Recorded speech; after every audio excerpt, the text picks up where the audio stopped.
வணக்கம் அன்பு உறவுகளே. இன்றைய புதிய ஆண்டில் இயற்கையோடு என்னும் தலைப்பு இந்த பதிவு அமைகின்றது. ஆட்டி படைக்கும் இயற்கை அழிப்புகளால் கண்ணீரோடு தண்ணீருக்காய் காத்திருக்கும் மனிதா. ஆட்டி படைக்கும் இயற்கை அழிப்புகளால் கண்ணீரோடு தண்ணீருக்காய் காத்திருக்கும் மனிதா, எண்ணிப்பார் எதை நீ சாதித்தாய். கொன்றொழித்த இயற்கையால் கொடிய நோய் வாங்கிவிட்டாய். கொன்றொழித்த இயற்கையால் கொடிய நோய் வாங்கிவிட்டாய்.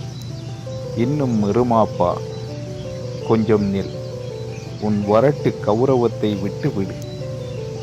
கொஞ்சம் நில். உன் வரட்டு கௌரவத்தை விட்டுவிடு.